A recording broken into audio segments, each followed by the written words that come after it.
Hi there, folks. Mr. Finley here, and I'm going to be talking today, as we continue our discussion of playwriting, about this thing called conflict. Conflict is absolutely necessary in a play. You cannot have a play without conflict. You can have lots of other forms of writing without conflict. You can get away without conflict in a poem or an essay. You might even be able to write a story without too much conflict in it. But in a play, you absolutely need conflict. Conflict exists when you've got two forces pushing against one another, and when they meet and explode, that's what we call conflict. Two forces in opposition with each other. In our lives, we like to try and avoid conflict. We don't like conflict, but it is necessary in drama. It's because we will not pay $20 to sit in a theater and watch the characters be happy for 2 hours. We just won't do it. That's why it's called a happy ending. When the characters are happy, the play is over. However, very strange thing, but we will pay $20 or $40 or on Broadway $120 to sit in the theater and watch characters suffer for 2 hours. I don't know why that is, what quirk of human nature it is, but it basically means that we are interested in conflict. Eventually, we might want the characters to be happy, but during the play, there's got to be conflict. There's got to be problems. One of the biggest problems that young playwrights fall into when they're writing their plays is they write plays that don't have enough conflict going on. The lives are too simple for their characters, or problems get resolved quickly. To be a good playwright means to be able to generate conflict. Now, we've always known that conflict was important in a play. Aristotle, that guy we talked about before, he said that you needed conflict in a play.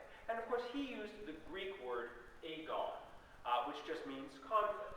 It's the word that we get agony from. The Greek word agon, which means conflict. Also, wherever you've got agon, you've got to have something that starts the agon. The Greek word for start is proto, so you've got to have a proto-agonist. Well, if we get rid of that extra little O, we call it a protagonist.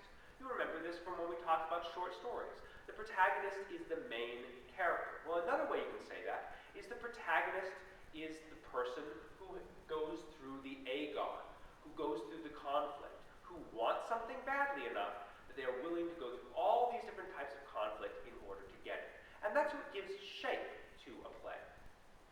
A play has got to have a beginning, a middle, and an end. 3 parts. This leads to this, and that leads to that. The beginning leads to the middle leads to the end, and that's what makes it feel satisfying.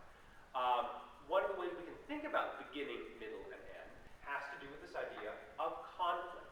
In the beginning, a conflict is introduced. In the middle, that conflict gets worse. And in the end, that conflict is resolved. It's got to be resolved. It can be resolved happily with everything working out, or it can be resolved miserably with nothing working out, like in a tragedy, like Oedipus. But it's got to be resolved one way or the other. If it's not resolved, it's not the end. And you're stopping your play in the middle. This is a big, important concept for people to get, because this is where a lot of beginning writers fall down. They have a good beginning and a good middle, but they don't quite know how to end it. Well, the way that you end any play is by resolving the conflict. Now, there are different types of conflict that you're going to find. We talked a little bit about these when we talked about short stories in English, but just to revisit them. There are 4 basic types of conflict. The most basic is person versus person. It's got 2 characters, they want different things, they argue, they fight, they punch one another. That's person versus person conflict. And 90% of the conflict that you see in a play is going to be this. But that's not the only sort. There's also what we call person versus environment. This is where the world itself is against the characters. In action movies, we see this all the time. If there's a tornado coming down, or if there's a gigantic storm, or in Titanic, the ship is sinking, that is a conflict with the environment. You can also have a conflict person versus society. This is where the person is fighting a thing that's bigger than themselves, like they're fighting against the law, or they're fighting against injustice or racism. Usually, that sort of conflict turns into a person versus person conflict. because it's hard to show a person fighting an idea, because you can't punch an idea, but you can punch a person. So very frequently in these sort of plays, you've got a character who represents that idea that they're fighting against.